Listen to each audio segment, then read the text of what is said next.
Pixelmon team has finally updated to version 9.1.0. This is a big update with some great new features including gyms, new biomes for Ultra Space, a Christmas event, and the 3 starters from Gen 9.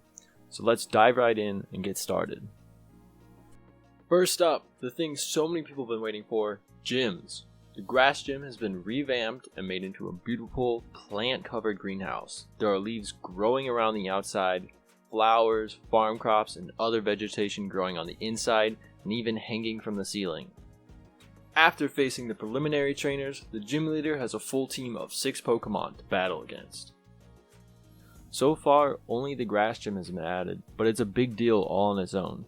A village now spawns around the grass gym that includes all of the features you'd expect of a normal village, including blacksmiths, churches, and Pixelmon's daycares and Pokemon centers.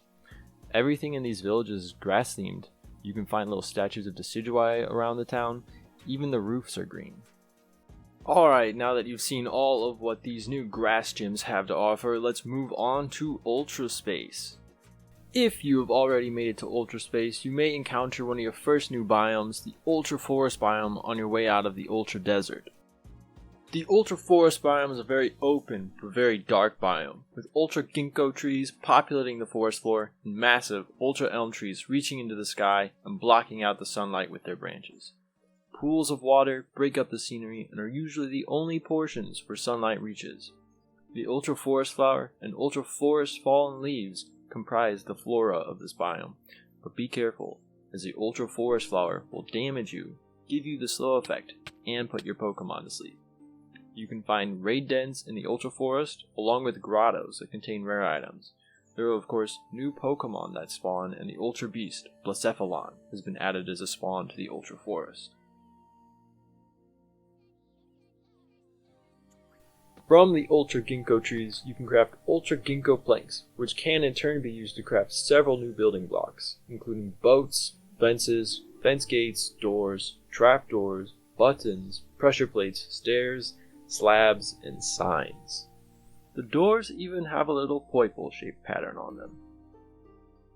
Similarly, with the wood of the Ultra Elm trees, you can craft all the same items, but now with a silvery gray color, and this time, a moon as the window piece to your doors.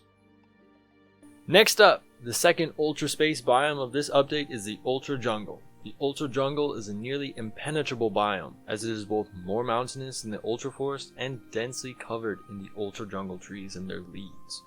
What isn't hidden by the trees may end up being the pool of waters where some trees grow from. Watch out for the Carvana swimming below. Like the Ultra Forest, dens and grottos have also been added to the Ultra Jungle, but the Ultra Jungle is unique in that you can also find 6 different types of Ultra Jungle ruins. There are of course Pokemon spawning such as Tangela, Molga, Bellsprout, Apom, and Joltik, and the Ultra Beast, Poipole, has also made its home here.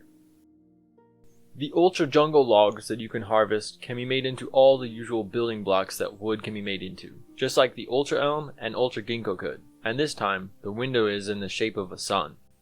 And finally, to close out the updates to Ultra Space, the Ultra Desert and Ultra Deep Sea have both had raid dens added to them. The Ultra Beasts, Guzzlord, and Stakataka have both been added to Ultra Desert, while in the Ultra Deep Sea, Celesteela and Xurkitree will now both spawn in that biome.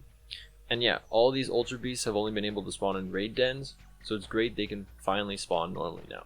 Plus, Regieleki Spirit spawns in the Ultra Desert too now. Oh, and don't forget you can make purple dye from Ultra Desert Cactus now.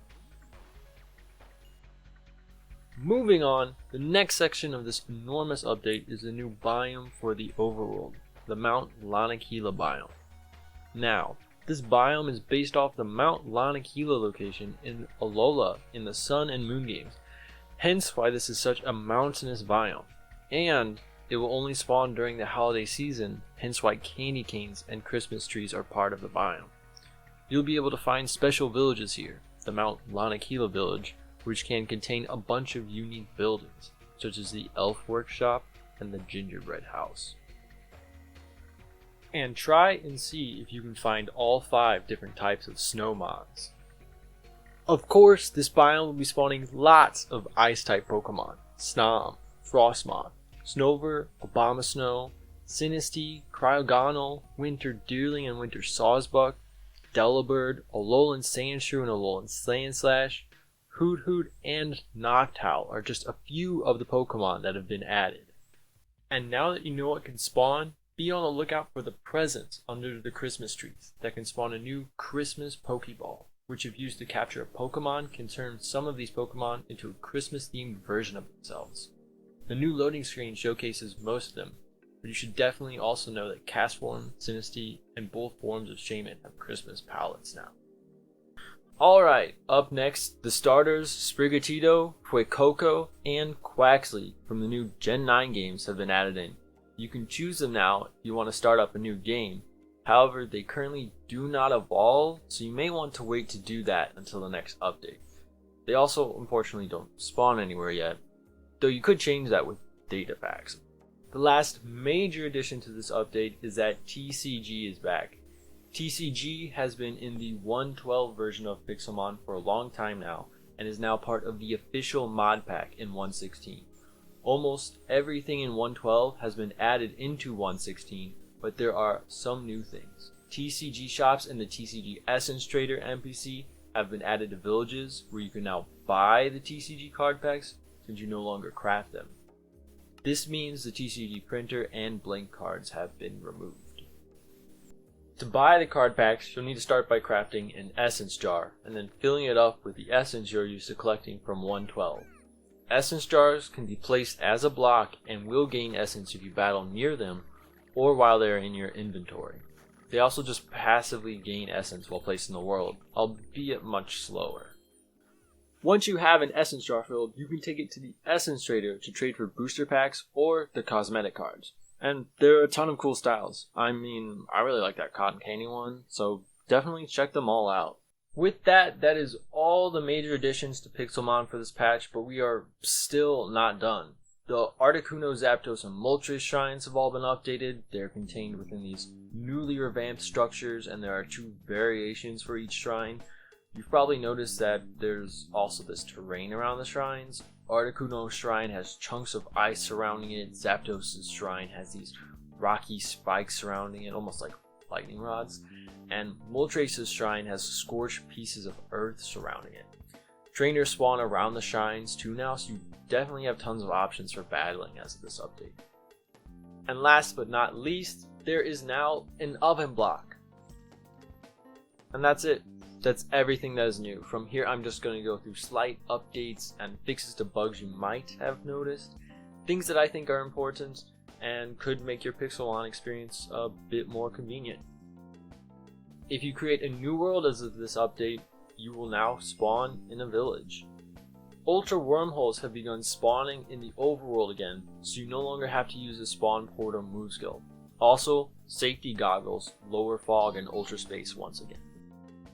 A bunch of structures have had small updates to them, like the graveyard churches, battle arenas, and waypoints. The Tower of Darkness and Tower of Water have had their NPC trainer AIs upgraded from the tactical mode to the advanced mode, so they'll be a bit harder now. And the Urshifus on those NPCs teams have been fixed to properly Gigantamax into their respective single strike or rapid strike form. 8 of the less common Pokeballs, including the Master Ball and Beast Ball, had a small chance of breaking, and that has been removed. Minior had an issue where it could only spawn as its red palette, but that has now been fixed. The fridge got a new look. Also, the Oval Charm will now reduce breeding times in the daycare. You can see that the Oval Charm's item sprite is next to your Pokemon's breeding time if the Oval Charm is turned on. You can now reorder Pokemon by clicking and dragging in the Pokemon editor menu. And Coughing and Wheezing have regained their smoke particles. You can even see their shiny versions have their own unique color. Now, I feel so bad to whoever this happened to, but if you have a sheep Pokemon, you used to be able to erase their shininess by dyeing them. But thankfully that is no longer possible. And that is finally it. That is all I'm covering. There are just so many more fixes that don't have a good visual to them, so be sure to check out Pixelmon's website, reforge.gg, to read the patch notes and update to the latest version of 9.1.0.